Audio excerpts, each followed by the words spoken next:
I mean, which camera should I look at? I'm a woman, so I want to make sure that you all have my undivided attention and that you can see all this goodness that I'm serving you today. This look.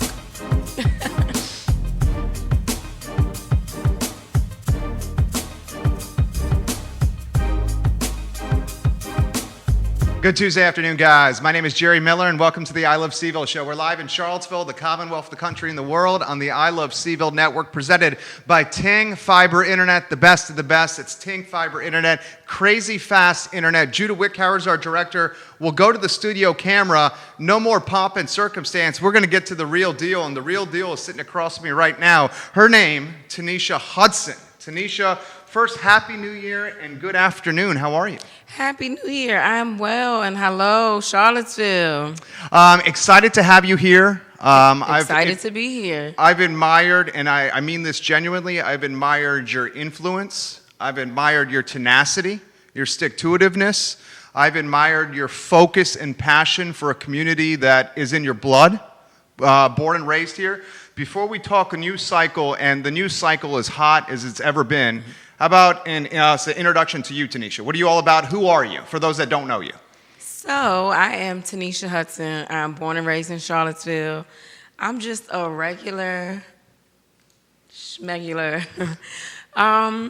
individual. I mean, I'm big on community. I'm not new to politics. I've been into politics since I was in middle school. I was a page for Governor Allen. So doing this type of work, I've been doing it since being a teen. And I'm just really big on what this community needs. And I feel like my family, as well as other people's families, have definitely given a lot to this city. And we really haven't had much input in the direction the city needs to go. And if I have to be the voice to speak up for those people who don't want to speak up for themselves, then I just decided to put the city on my back and do that. When did you feel compelled to become an activist, an influencer, an agent of change? I don't think you choose to do this. I think this is just something that is gifted to you. And I'm not really new to this. I have family members that did it before me.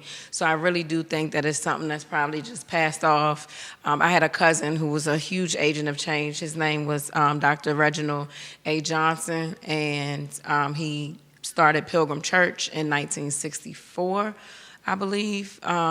And it's off of Albemarle Street. The year may be wrong, but he was an advocate for change around Charlottesville. He was one of the individuals that was big during integration of the schools for Albemarle County. They lived in the county at the time. He worked really close with Mr. Eugene Williams. So like this, to me, I feel like it's just in my bloodline. It's not something, you don't just wake up one day and be like, this is what you want to do. This is definitely not what I want to do. I should be shopping on a beach somewhere right now. I should not be arguing with city officials. Charlottesville, then and now.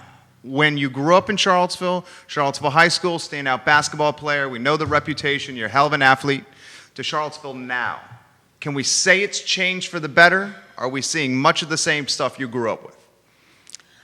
I would say that it's pretty stagnant. I wouldn't say, some changes. I don't want to take away from some of the things that we've seen. We've seen some major shifts in the faces that we're seeing in positions. Yes, there's been some changes. Is that change absolutely amazing and good? No. Are we seeing the change we need to see? No. How do we get the change that we need to see? I mean, I think we definitely need to take a look at the city charter, which hasn't been ratified since the 1940s, We really just need to take a step back, and people need to understand that when you talk about systems and you talk about processes and when these processes were built or when they were started, who was at the drawing table, some people were left out. And until we are able to sit across from one another and build together and redo these systems and these processes, then I don't think we're ever going to be where we need to be or see the change that we need to see. Are we kind of making a little effort to get there? Yes, but again, until you start from the beginning, right? If this building, if the foundation was cracked, you can't just fix the top. You got to fix the foundation, right? You got to fix the foundation. And I think the foundation of Charlottesville is really shaky, and we just have to fix the foundation. How about post 2017, when we're trying to fix the foundation in Charlottesville? Different conversations are happening now. Some efforts are being made. It's not where we need to be. Some efforts are being made positive. What have you seen? What do you remember from 2017 and beyond? Well, let's talk about some of those efforts being made, right? Are those efforts being made out of white guilt, or are those efforts being made because it's the right thing to do? All the above. And I think sometimes people take their guilt, wanting to do the right thing, and then not really knowing that they're not doing the right thing. Like, their intentions are good, right? Their execution, no. You want to make it look good, but you're not really giving the person what they need to actually do it and do it the way that it needs to be done.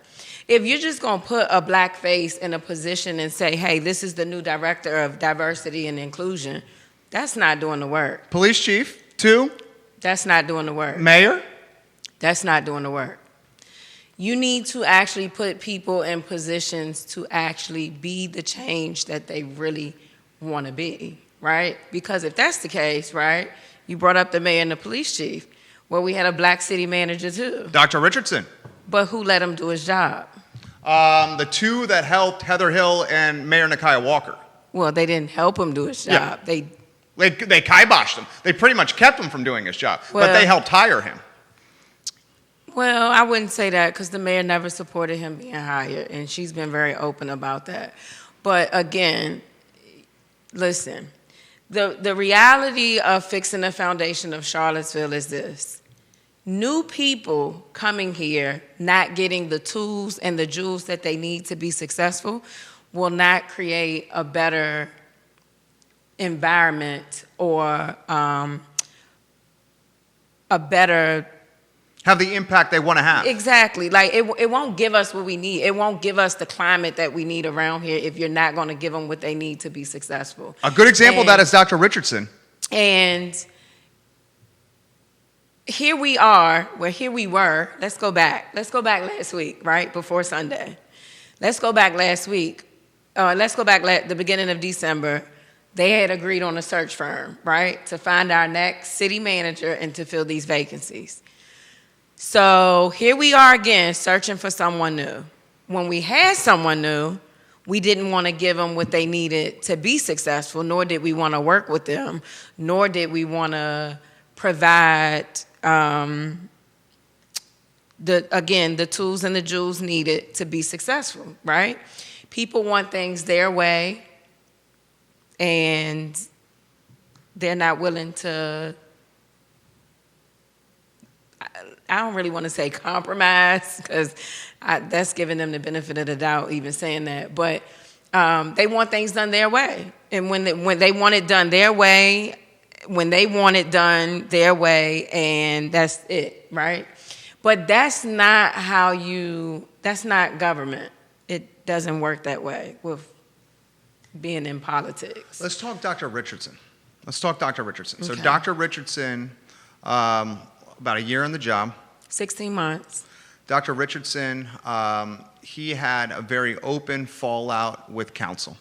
And yeah, I wouldn't say that. I would say his issues started around budget time. Okay. Which, again, because you and I had a beef about this. We did. Me and you. Yeah. Me and NBC. Yeah. Me and anybody else. Nolan, of course, with his BS story. Nolan Stout, Daily Progress. But here's the issue, is that before these stories and live streams went out, it should have been discussed that the same budget request was requested to Maurice and to Mike Murphy, and they were both denied.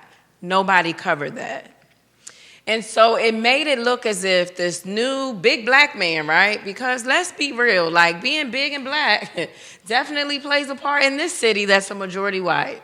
Dr. Richardson's a tall guy. Big black man. Yeah, Okay, I'm yeah. just going off the FOIA request. Right? He was disrespected many ways in this FOIA that I pulled from the city. He was called a dismissive bully. He was said that he would leave this rich, resource-rich community in a state of mediocrity. He was called willfully ignorant, which is an ultimate disrespect because Mike Murphy and Maurice didn't get the same level of disrespect, right? But they also said no. I think we just got to face that Charlottesville is very cliquey, and that when you rub shoulders with the right people around here, you tend to get what you want. And if you're willing to bend or fold, right, for a check, money, attention, clout, whatever, you can definitely rise to the top if you're willing to bend to get what you want. It just depends what you feel success is. And some people value $1, right? They'll sell their soul for $1. And me, on the other hand, I just look at things, I wait, and I sit back, and I say, this doesn't really sit right with me, because this is how I break it down to people.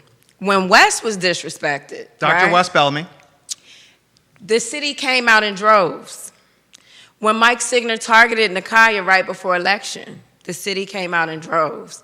But here we are seeing a fire department, which historically the fire department is always known to be like the white boys club, right? It's historical. Like, that's the historical context of the fire department. You don't see too many brothers, in the fire department. You do in certain cities now, but we're talking historical context of the fire department. It's a white boys club. Here we are with the fire department targeting the city manager. Now, what should have been, put out there about the story is that Nolan had the same access to the FOIA that I had, but he still chose to write the story wrong, even though he had all the information that I had. And because Baxter didn't get what he wanted, he thought, hey, it works for everybody else, so what I'm going to do is I'm going to lean on counsel, because... You're talking Greg Wright and the firemen when they Greg showed up Wright, in the yellow shirts. Greg Wright, Yeah. Chief Baxter. Right.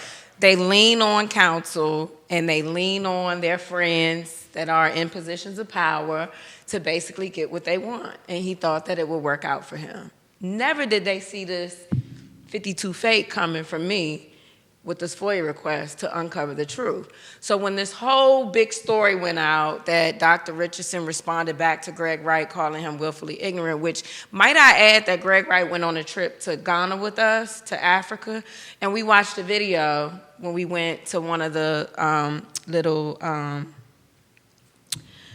one of our little field trips that day. We watched this video, and they talked about how the slave master would call black slaves ignorant, right? So he knew, look, even putting that word remotely close to a person of color was absolutely disrespectful, right? So I get the FOIA request. You guys run these stories, including you, Jerry. Yeah, that's true. You have Greg Wright on the show, and did. I'm in your comment feed. I remember. Going off. I remember. Because at this point, I'm like, you know what? This is what I thought we were getting away from 2017, right? When we had all these white nationalists coming here, screaming white power. Yeah. Worst day in Charlottesville. Exactly. So I just felt like here I am in my 30 years young of living, witnessing pure racism, blatant, right? Like, as open as you can actually see it. And here we were worried about white nationalists walking these streets when we deal with this type of stuff every single day, right? And this is the reality that a lot of people miss in this city, is that this is what black people see, experience, live with, and deal with on a daily basis. So it doesn't matter that you put us in a position of city manager, deputy city manager, mayor, councilman, councilwoman, director of diversity and inclusion, or, IT director, or customer service lead, supervisor, housekeeper, or a regular cashier at a store. To some people around here, we are just who we are, right? Like, it comes with no level of respect. But me being who I am and the way that I was raised and the way that my family brought me up, that is absolutely unacceptable. Because I don't care if you're the CEO. I don't care if you own everything in this city. You could be anybody from Corn Capshaw to Ludwig to Chris Henry to Teron Richardson to Mayor Walker to West Bellamy. You could be a school teacher. You could be the superintendent, Dr. Atkins. You're going to treat me with respect, period. And I think if we can learn to respect each other, right, even when we disagree or even when we're told no, that we can be the agent of change that we need to be. But until we get that little bit of respect from one another, then you're always going to have somebody like me coming by. And yes, my approach is not always the greatest. I will be the first to admit that. I'm not for everybody. I will rub you all the way wrong. But you will get all of this truth every time that I come at you about anything having to do with the city. And I respect that. I respect that. I respect that because you know where you stand with you. You know? Yeah. And that, to me, is extremely important because one thing you're not going to say about you is two-face. You know where you stand. Oh, I do. I respect that. So let me throw this to you and get out of your way. We've had massive turnover at the city from an executive position standpoint. We're talking police chiefs. We're talking city managers here. We're talking the director of neighborhood services took a job, didn't even show up to Charlottesville, and ended up going somewhere else. He didn't even want the job. Anywhere you want to go on this massive turnover? Well, I mean, I think you just have to look at the level of toxicity that's in City Hall right now. And I say this all the time, and I'm going to say it again. A city is as strong as its leadership. And right now, we are very weak. We are on a rocky foundation. I think the state of this city is in complete chaos. I think a lot of it has to do with power and ego. Whose? A bunch of people. It's not, you can't single one person out. I'll never single one person out because it's just many people just not knowing where they stand. And I think it's been a long time issue in Charlottesville with council stepping out of their boundaries. And it's been happening. It's not just this current council. It's been council before. Mike Signer did it, and people before Mike Signer did it. I'm pretty sure people before that level of council did it. There's always been a battle between council being involved in things that they shouldn't be involved in, whether it's operations, whether it's personnel. But again, it all goes back to the clickiness of Charlottesville. And so over the years, we've saw people move into positions. First and foremost, let's talk about people actually being qualified for the jobs they're in.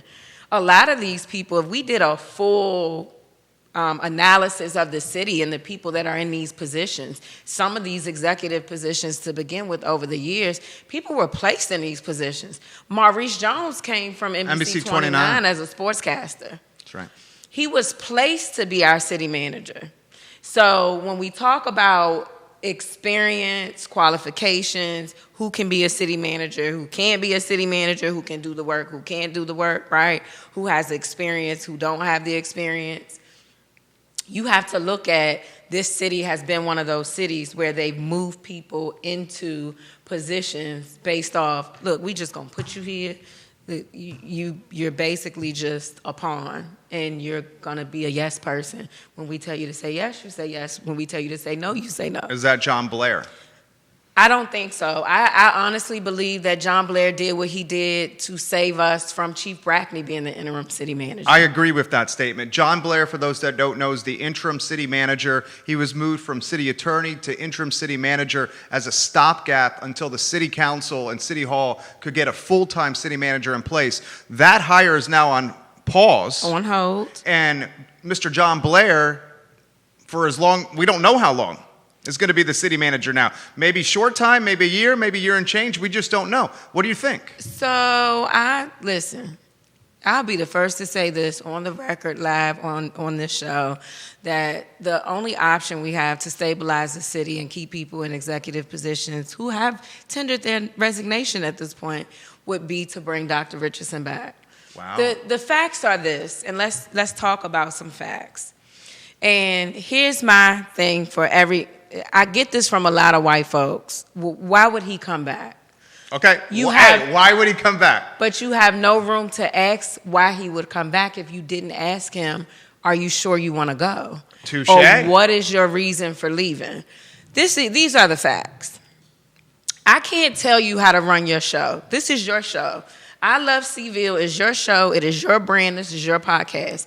I can't tell you what to do on your show. This is yours. I can't tell a city manager how to do his job if I'm not qualified to do his job. But in Charlottesville, and maybe some other places too, but only in Charlottesville do we have people who are not qualified Monday morning quarterbacking to do this work, telling somebody how to do their work, right? So if it was about him doing his job and having the support, I think we would be in a much better state at this point. Now, if we're going to talk about some of the things that he did do, some of the good things that he did, you'll never hear that because people completely wants to ruin whatever good deeds that he did. And let's just be real, he was definitely responsible for a historical hire by giving us our first black fire chief ever, okay? So when we look at everything that went on with why he's not here, people just tend to they remove the facts. You had a plan that was put in place by 2 members of council to basically get rid of this guy because tell us about the plan. You're more connected than we are. Tell us about the plan. They did not want him here. Again, and it started from the fire department budget request, and then it just went on throughout the year with snowballed. A bunch of explosive emails to all types of other stuff. And this is stuff that's been FOIA'd, so this is not made up, so make sure, because we know how these comment sections get, that people like to throw a little shade, which I don't care about the shade. I'm a big girl. Look, I take a lot of hits, so bring it, I spent a lot of money for this truth.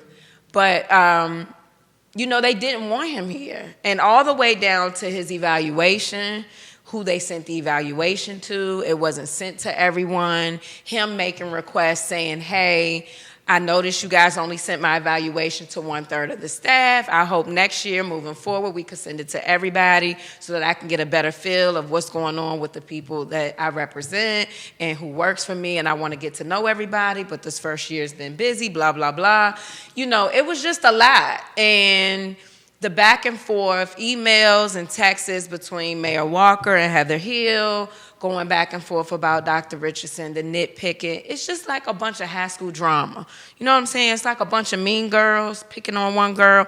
I don't really do that bully stuff. Matilda was my favorite book in school, and I just love, exposing bullies. And sometimes you got to expose bullies publicly, and you got to let the world know that. Who are the bullies? Those tactics don't work. I mean, clearly at the time it's council, but the other 3 counselors just don't say enough. Why is that happening? Well, why? Is it because they're new to council and they're trying to get their feet? I do got to give Lloyd a little bit of credit. Did you see his post this morning? I did not. Oh, my goodness. On Lloyd Snook for City Council Facebook, he did an incredible Facebook post in response to Nolan Stout's article from today, talking about what really happened with the search firm. Do you want me to read any of the? Yeah, read it for me. Lloyd Snook for City Council, and it was, guys. If you haven't gone to Lloyd Snook City Council Facebook page, it's not the personal one. It's Lloyd Snook for City Council on Facebook. I can read a portion of it to you. Do you want me to, Tanisha? Yeah, read it. Okay, I'm going to read this. So this is Lloyd Snook, Charlottesville City Council. This article is going to leave an incorrect impression that the city reacted to Chief Brackney's accusations terminating the contract with Ralph Anderson, the search firm. That is not all the truth. I don't know about other counselors, but Nolan Stout sent me an email to my city email address at 3:56 p.m., which I received at 4:11 p.m. He asked me to get back to him by 6 p.m., but I didn't see it by 8, so it was too late for me to set the record straight. When the city council interviewed 5 different recruiting firms in October, we chose Ralph Anderson Search Firm and Associates because of their principal, Robert Berg. He was candid, and he talked about the challenges we were going to have hiring a city manager in the city. Berg told us if we handle it right, we can get good applicants, but it is going to take a special kind of person to want to come to Charlottesville at the moment. It's a long post, I'll continue, but he's basically, long story short, I would describe this as airing the dirty laundry. Well, and I think the facts are this, though. The bickering was going on back during Thanksgiving with the search firm anyway. The mayor wanted one, Heather wanted a different one. They agreed on the one that Heather wanted, and then boom, all of a sudden it just explodes that this firm pulls out. And then Brackney is put on the leadership team to Snoop talks about that. To meet with this firm. Oh, I knew it all. I said it Sunday on a Facebook Live, way before Nolan even wrote a story about it. So, listen, the reality is this. We've lost a lot of people in Charlottesville. I wouldn't say that all has been, that it's been good or bad. You know, some people needed to go, and they should have been gone long before. A lot has happened in this city in the last, I'll say since 2016. But a lot has happened in this city in the past 30, 40 years, right? The facts are this. Do we want to move forward, or do we want to continue to be this ball of mess to the world? Because the world is definitely watching us. And what's unfortunate is the way people monopolized off of us in 2017 after Joe Biden. The right rally, and they came here, whether they were celebrities or top news companies or the president-elect. Politicians. Yeah. Anybody with any type of celebrity status, you should be here now. You should be here now, and you should be asking us, what do we need? And you should be here now following what's been going on since 2017. That's why I'm just so not big on clout chasing, because our story will continue to be told until it's told right.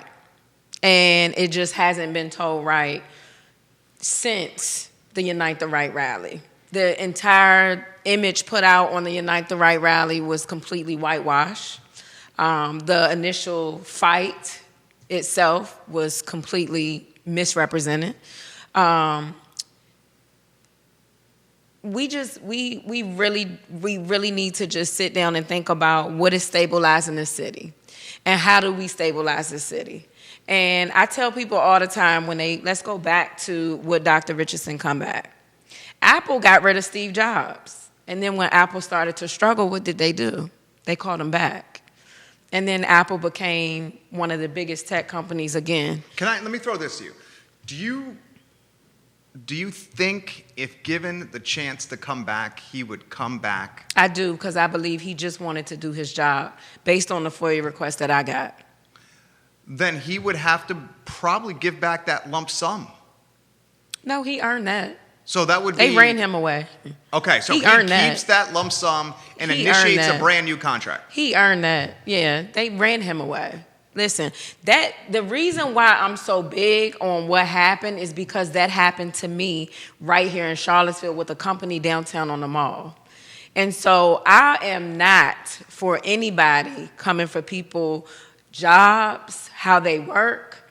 You don't have to like me to work with me. Yeah. But if I come to work every day and I do my job, and I do my job to the best of my ability, what I do when I leave outside your job at 5 o'clock has nothing to do with you. I don't need to be your friend. We don't need to go and have drinks together. Our children don't need to have play dates. Okay, I know exactly the company you're talking about. We're going to keep that company out of it. I know exactly what you're talking about here. Because the culture with that particular company was the people climbing were the ones that went to happy hour, and the ones that didn't climb were the ones that were not going to happy hour and schmoozing. That's what you're talking about. Agreed. Yeah, I know exactly what you're talking about. I'll leave that off. Let me read this portion from Lloyd's Facebook post. Okay. It's one paragraph. I encourage anyone that's watching the show to go to Lloyd's to look for City Council after the show. I'm going to read this to you from Lloyd. On December 10th, Mayor Walker sent other councilors the following email. Quote, Based on the fact that you all completely ignored my concerns regarding the search firm during our evaluation process, and that I've received feedback that every counselor, with the exception of Counselor Michael Payne, feels as if I'm sabotaging progress within the city if things don't go my way, I've decided to only meet with the search firm when we're together as an entire council. If things don't work out with this firm, I don't want to be blamed for it. I also don't feel that he would be particularly interested in hearing from my point of view and would be simply checking off a box by meeting with me. I explained to you all in the summer that I believe that would be extremely challenging to select a city manager with the current city council, and that I hope that things would have worked out with the previous city manager. That's snook on Mayor Walker. What do you think of that? Well, let's just say she didn't want things to work out with the previous city manager. With Dr. Richardson? She did not. She didn't. And then I'll just add, is Brackney a police Okay, you did chief, that poll on your Facebook page, and I was like, a I feel this politician? way, right? or is she an acting city manager? And what gives her I'm not going to say what, who gives her the power and authority to be in all these leadership meetings? I think it's Mayor Walker. I think, Well, okay, let's let council answer that. can I read the tea leaves and throw them to you and then get your take? It seems to me, arguably the most influential person in this city is Mayor Walker. And it seems to me Chief Brackney has hitched her horse to Mayor Walker. And by hitching her horse to Mayor Walker, forming this partnership, whatever you want to call it, maybe you have a better word for me, that's offering her a lot more autonomy than a police chief otherwise would have. She's calling out churches, asking pastors and preachers to get fired, to resign. She's doing, why is she involved with the hiring process of a city manager? Like your poll said on your Facebook page. So I'll just add that if she had given Dr. Richardson the same benefits that she gave Brackney, I think we would be in a much better space. I think so too. So to me, listen. Why is she giving Brackney leash and Richardson no leash? Why? Well, listen. Man-woman thing? I'll be the first to say I don't believe in this women are always victims BS. We're not. I think women sometimes need to take accountability. We're emotional beings by nature. And sometimes being an emotional being, we can make decisions off impulse, right? Just not even thinking before we make a decision. And you can tell just even by the way she would email sometimes, you clearly not thinking about what you doing. You just doing it like Nike, and that's not cool. You can't. You're saying live it in the moment. You can't represent the city like that. You just can't. You need to think before you react. There's a level of respect. Again, we keep going back to respect. I wouldn't talk to a person that I don't like with the tone that she showed it to you. To you. Yeah, but see, I'll argue back with her. That's what people don't know about me. Like, I argue for a living. Like, I should be a lawyer. I should be a trial lawyer. This is what I do. I will argue all day. And we can go toe-to-toe. But she won't do it with me. I've challenged her to argue with me publicly. I've tagged her to come for me. She will not do it. And it doesn't, even if she do, we just gonna go toe-to-toe. It's just gonna be what it is. And she's not the most influential person in the city. I would beg to differ that. Who would you say? I don't know at this point. I don't know at this point.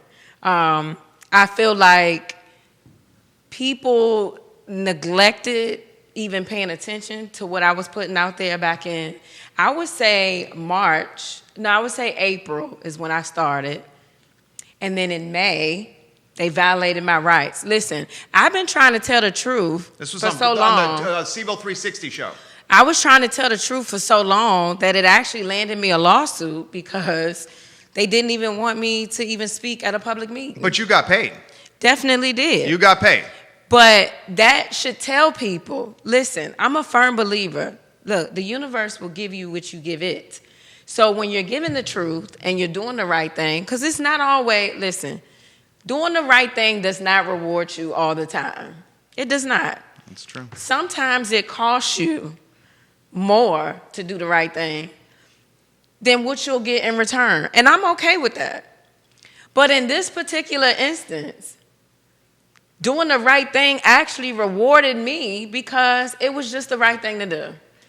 And instead of people paying attention to it because it's the right thing and it's the truth and the facts are what they are, people still, based off a white guilt or feeling like, oh, protect black women, women are always victims. Bullshit. Okay? We're going to get a little profanity up on this show. You can. That is not the truth. Okay? The truth is, people try to tell someone how to do their job. And I'm not a man. You're a man. I'm not a man. I don't have pride issues. But men do have pride issues, right? You're not going to tell me, I'm a woman and you're not going to tell me how to do my job. I'm going to get defensive because I know how to do my job.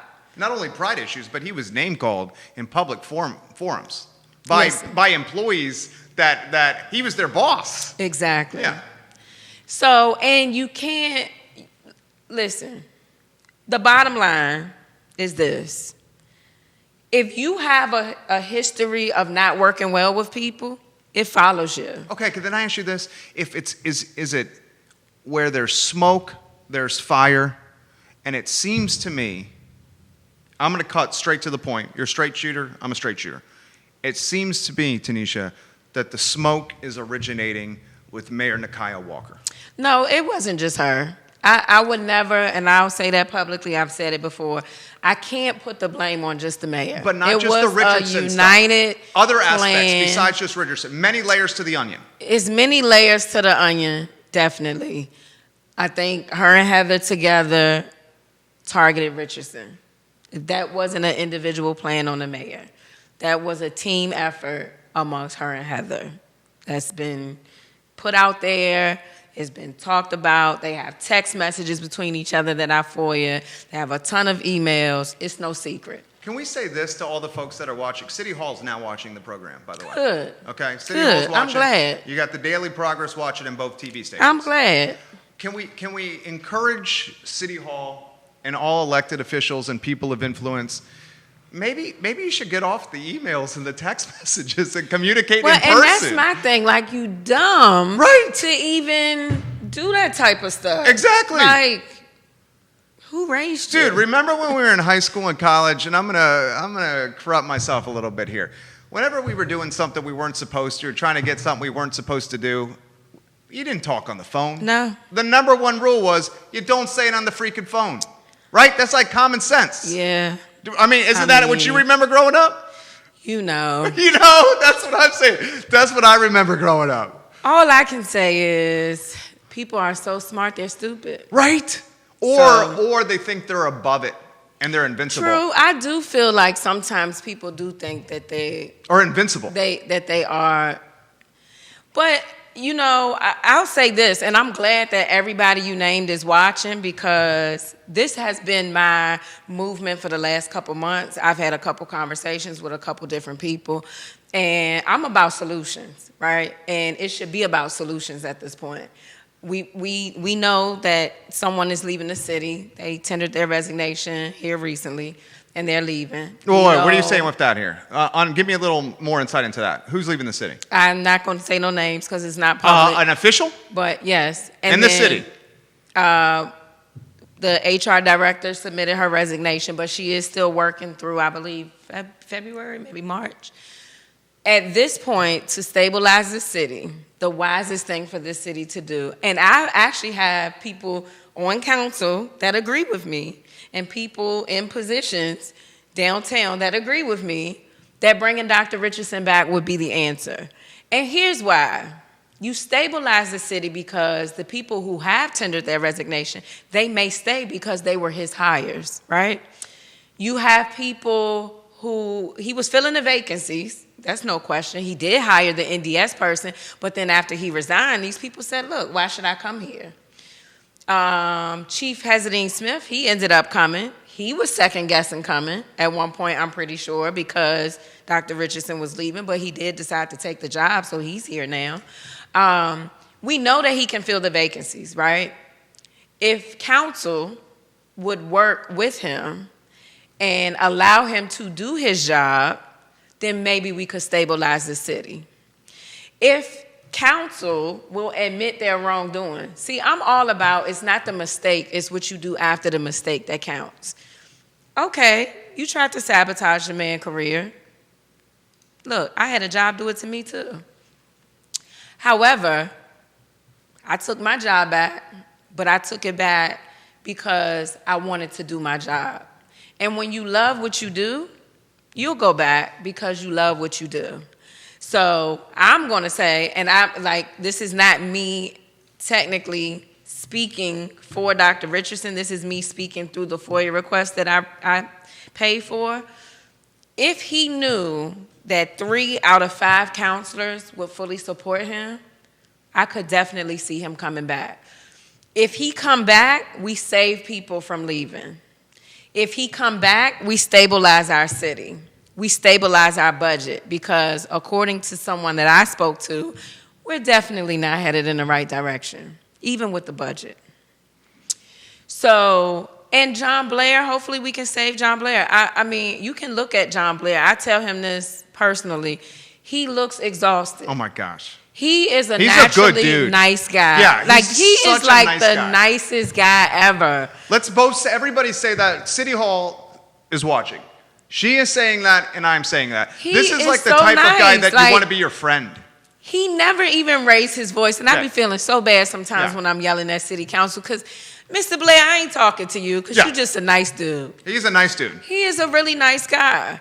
But hopefully we can save him and he can stay our city attorney. Because he straight up doesn't even want to be the city manager. He's doing it to help the city. I know he's doing it to help the city. My vibes tell me he did that to save us from Brackney being an interim city manager because she already acting like she's a city manager. Why don't we get this out of the way? Because I'm getting this question left and right.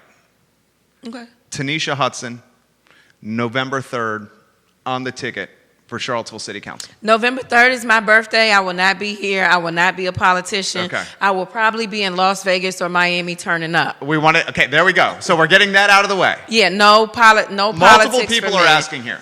What you all need to know is that I'm the best damn lobbyist this town has ever seen, and I will continue to lobby and advocate and speak up for this city. And if I have to put the city on my back to save it, I said 2021 was the year that I would stabilize and save my city, and I'm trying to save it and put Dr. Richardson back in place so that we can give him what he needs to be successful and turn our city around.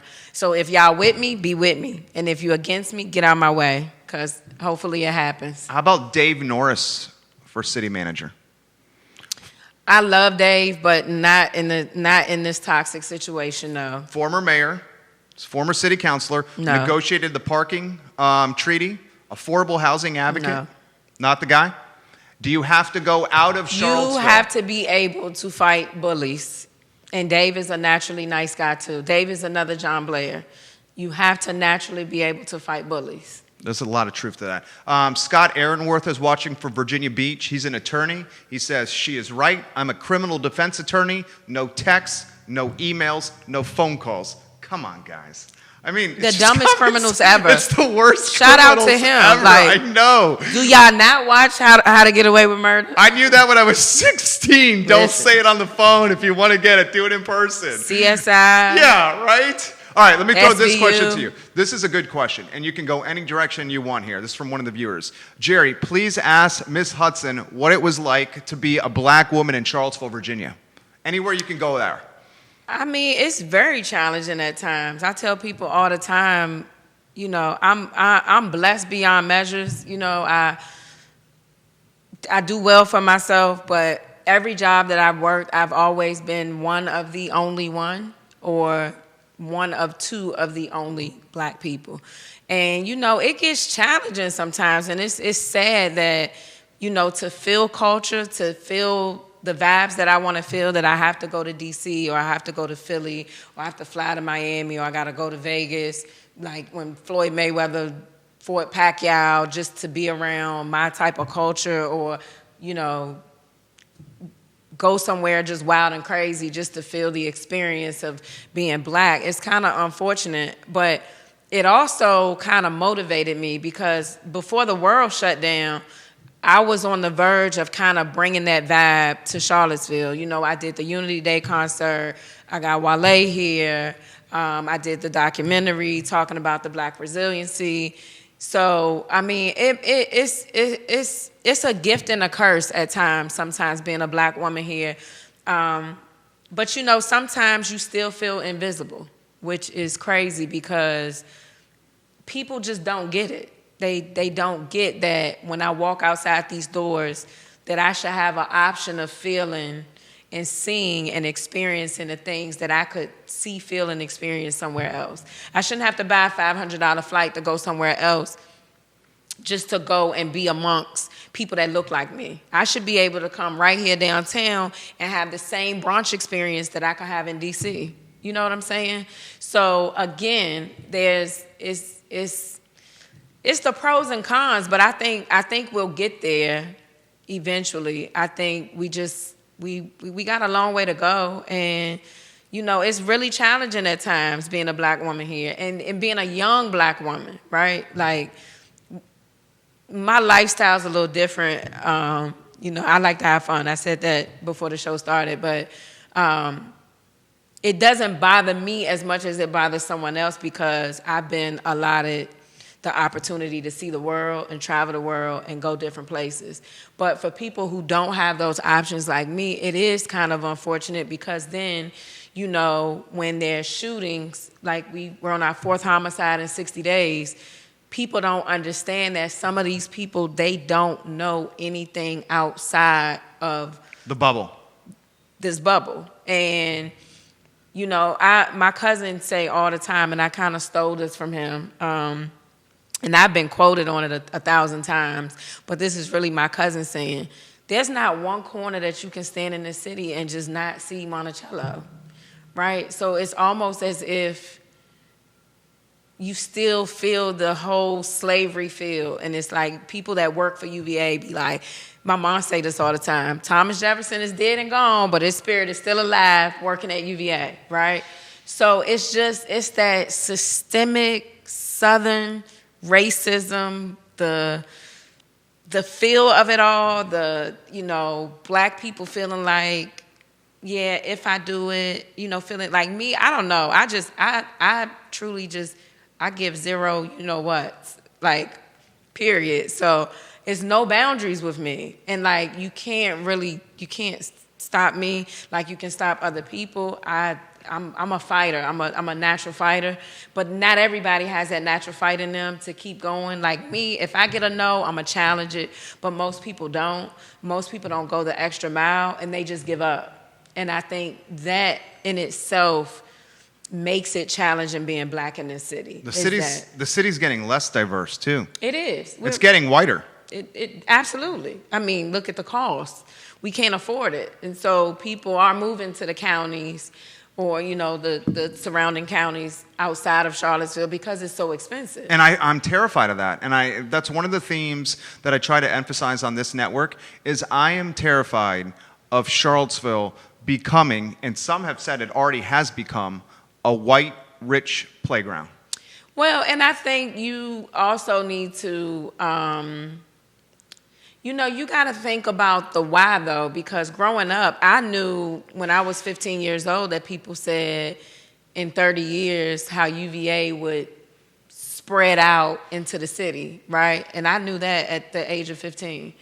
Again, I definitely wasn't focused at 15 on what UVA was doing. I was trying to figure out where I wanted to be in life. You were scoring 20 points and dishing 8 dimes. Definitely for Harry was. Terrell and the Black Knights, baby. Definitely was. But, you know, now I think back to things that my grandfather used to say. He's dead and gone, rest in peace to my grandfather, James Hudson. But, you know, he talked about things a lot growing up, and I get it now. Like what?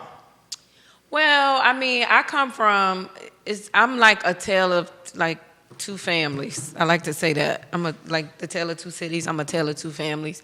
I have one side that did relatively well for themselves, and then I have one side that definitely struggles, right? So my grandfather's side, they were landowners. They had land passed down for years, and they believed in ownership. And then on the other side of my family, like, I'm a first-generation homeowner. Nobody in my family purchased a home.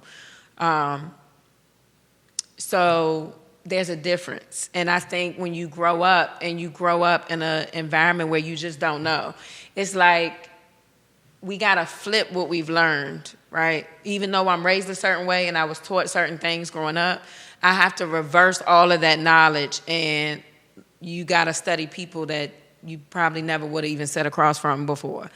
And I shared this meme like a couple months ago, and it said, study rich people because you already know what broke people do. So we don't understand sometimes the importance of ownership if we've never had it in front of us. And I grew up in West Haven. This is what a lot of people don't know about me, is that I come from West Haven. So when I speak on the low-income community, I speak from experience because I lived there a majority of my life up until I graduated high school. So my entire childhood was spent in 828 F. Hardy Drive. So What was that like? it was different. I tell people all the time, like, to live there through the 80s and the 90s, like during the crack epidemic, was definitely different. It was times I couldn't even go outside and play. My mother would never buy me a bike. I could never ride a bike as a kid. Like, it was a lot of disadvantages that I had as a kid just because of the community that I lived in. Even when I got to upper elementary school, middle school, it was girls who could never even spend a night with me. Their parents would never let them spend a night.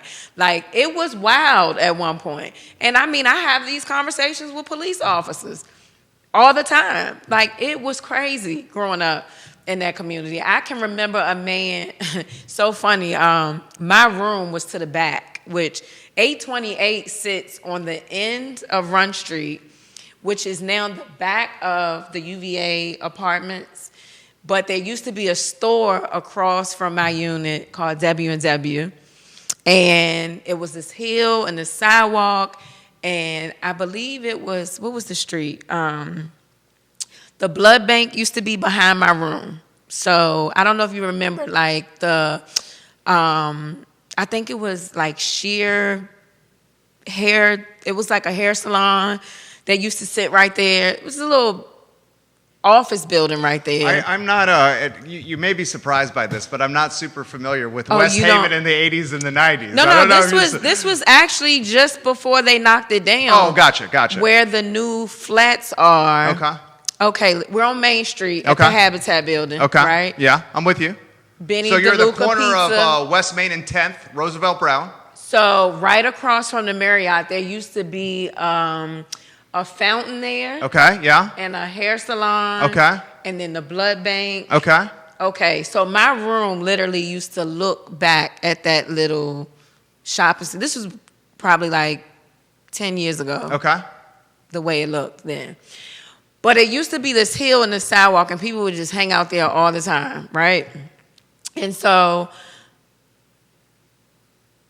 of course, because my room was in the back, I would hear everything. And what were you hearing? All types of stuff. Listen, it was an experience to remember. But, and my dad used to sometimes be out there, which my dad didn't raise me. My stepdad raised me, but my dad used to be out there sometimes. But I could never go outside and play because it was always a group of drunk men sitting on this hill or standing in front of the store. And then when you get older, you realize those drunk men really weren't that bad. Like, they protected the people in the community, right? But it's just, people just don't know, growing up in those type of environments, the way it can really affect you. And basketball in school is the only thing that really kept me. If you were to talk to any of my teachers, from elementary school, even on up to high school, they'll tell you they're not surprised that I'm doing what I'm doing. As a kid, I've always been this inquisitive kid, just smart, very outspoken for myself. Even though I was the littlest girl in the class, you still couldn't run over top of me. I was little, but I was big. So If you don't have additional options, though, and I'm saying this from experience because this was my experience growing up. If you don't have opportunities like basketball, football, or you're just not into the school books like that, that life can really just soak you up. And so when people talk about, you know, I saw something this morning on CBS Newsplex page about the shooting and someone saying that comes from defunding the police. Let me make this very clear. If you didn't grow up like I grew up, you have no room saying what defund the police should look like. You can't speak for people in First Street or West Haven because you don't have to live there. And your kids don't have to play there. And you don't pay rent there, nor do you walk through those neighborhoods on a daily basis. The people who need to describe to the world what defund the police is the people who are most affected by the police and who are directly connected to the issues at hand. And so when people like to step on these platforms and run with slogans like defund the police, you're not even spending time in those neighborhoods. You're not talking to those people. You aren't taking them what they need. You aren't the people that they reach out to in the middle of the night when their car gets shot up. You're not the people that they call in when their son go to jail. You're not sitting in court advocating for any of those people. So you don't have room to talk about that. And I think I say we because I come from that environment and I still feel like I'm directly related to that environment because I help people all the time. I'm in constant contact with John Sells, sending him emails or requests, people reaching out to me on Facebook saying, hey, look, my hot water tank isn't working, my pipes are frozen, or I can't even get into my gate at night because it's a group of guys hanging outside. I'm that person that people call all hours of the night. I'm that person that people Facebook. When the police are harassing people on 12th Street or West Haven or First Street or Prospect or Garrett or wherever, they contact me. So a lot of people don't know the many hats that I wear. When someone's child is on the verge of being kicked out of school and they're on an IEP, they don't know that these parents are reaching out to me. So a lot of people just assume like we can just say defund the police is XYZ. No, you can't. You can't. And then people like to say... Well, what does it look like then? What does defund the police look like then? It's a number of things. But what you can't say is that you don't need them in certain neighborhoods. I've seen people get stabbed. I've seen people get shot. Well, I've lost 20... Folks call that racial profiling. I've saw 20 guys that I grew up with and knew between Charlottesville and Richmond died at the hands of guns. I can tell you that every time there was a murder in West Haven, when I lived there, they would amp up security like none other. And you're cool with that? And there was no other shootings. And if it was months in between. All I'm saying is this. If we're talking about shutting the gap, closing the gap, and stopping the revolving door, there's a 12-year-old, 13-year-old, 14-year-old, 15-year-old boy that's living through this trauma right now, that by the time he gets 16, 17, and 18, he gonna feel like he need a gun. So it's some adults, some adults, they may never change. I'm a firm believer that people can change, and I'm not doubting that anybody can't change. But you have to worry about the youth that will continue the cycle, and you have to give them additional options. And you need to make it safe for them. And you need to make it safe for the people that live there. I can tell you from living in the neighborhood, 9 times out of 10, the people that come and do that stuff, they don't live there. It's never the people in the community. It's always the people outside of the community. The community needs to tell the police what defunding the police look like. Not our mayor, not John Sells, not community activists. The people who are directly affected by the gun violence, the people who are directly affected by what's happening, and talk to some of these children and ask them how they feel. If somebody would have came and talked to me and told me how I felt, I would have told them straight up as a kid what I felt like it should have looked like. But I can only tell you my experience from growing up in the 80s and in the 90s. Today, I can't tell you because I don't live there. Now, I go there all the time. I'm there all the time. I'm always in one of those neighborhoods. Always. Mainly West Haven because I constantly go over there to see somebody. So I'm always there. That's my neighborhood that I grew up in. So that's really where I am 90% of the time. But they need to tell you what they need. I'm putting it on the residents and the people who live in these communities. Not me, not the mayor, not John Sayles, not other community activists. The people in the community. They need to answer that question. Because they will tell you that they want to feel safe. They will tell you that they want their children to be able to go outside and play and be at peace. Those kids deserve an opportunity, and they don't deserve to be the next gun-toting teenager or young man running around Charlottesville. We need to give them something else to look forward to other than the trauma that they're dealing with from seeing what's happening. And I come from that. I'm speaking from experience, but it never made me. But I'm different. Not everybody is going to have the mother that I had or the family that I had that kept me level-headed, or the basketball coaches that kept me focused and involved with school. So you have to find something to engage these kids with to keep their mind off the trauma that they're dealing with and what they're experiencing. Otherwise, we're never going to resolve that issue. Well said. Amen. You're pretty impressive. You're amazing. We filled an hour and change, flew by. I want to thank you for sharing your perspective and offering your time.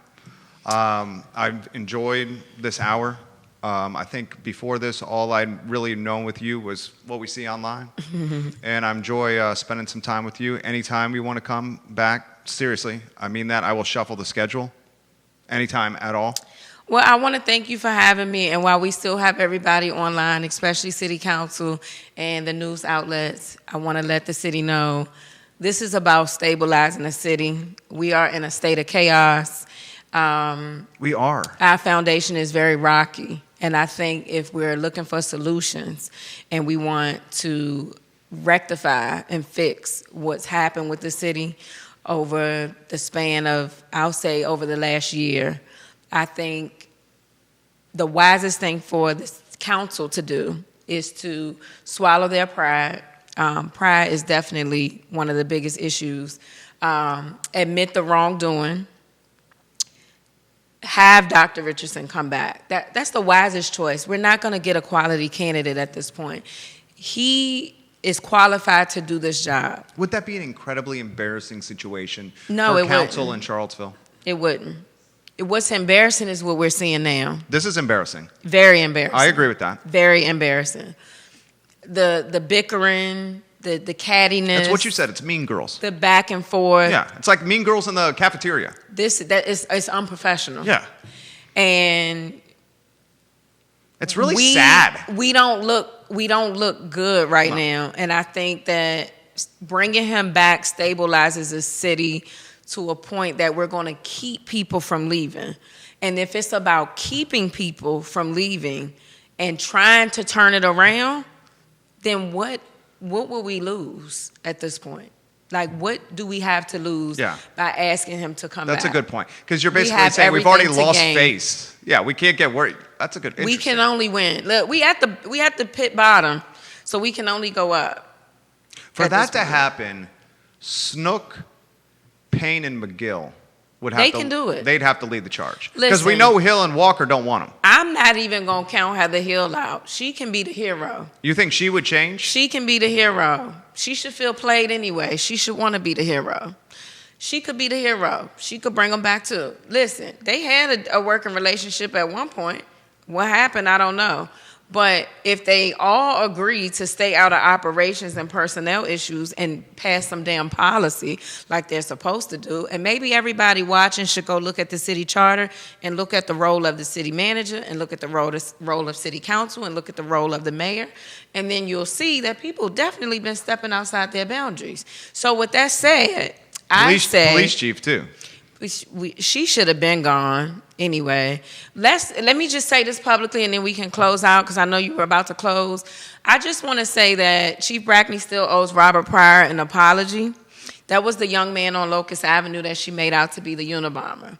And so when we compare the two press conferences, right, she got upset that white church members protected a man from being profiled and being put in a bad light again, right? Well, I'm not going to say again, but that they were protecting a black man from being defamated again, because Robert Pryor definitely was. She went on the news. She made him out to be a Unabomber. If this young man wanted to go get a job anywhere in this city, that article is still floating around on him.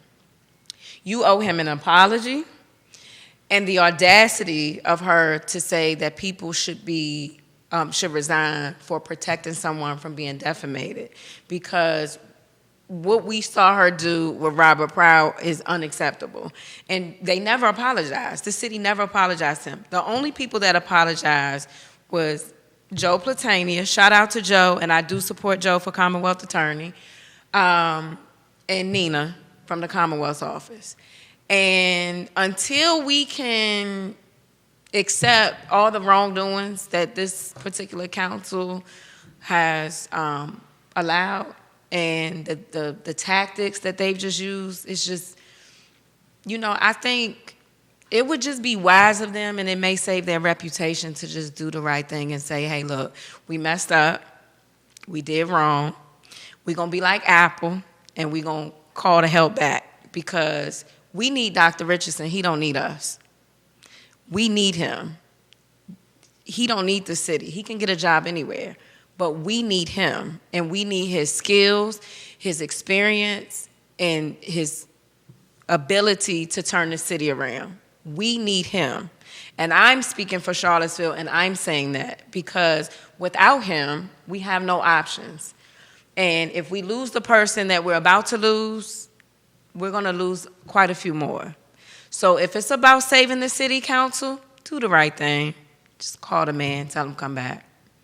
Nicely said. Thank you for your time. Thank you for having me. Have a great day, Charlottesville. You were awesome. Thank you very much, guys. This is the I Love CVille Show. Her name is Tanisha Hudson. Judah Wickhauer is our director. My name is Jerry Miller. The show airs Monday through Friday from 12:30 to whenever the music stops. And today the music was fantastic, thanks to Tanisha. Thank you kindly for joining us. You guys have a good afternoon. We'll see you tomorrow. Have a good day. Hey, you were A+. A++. Thank you. A++.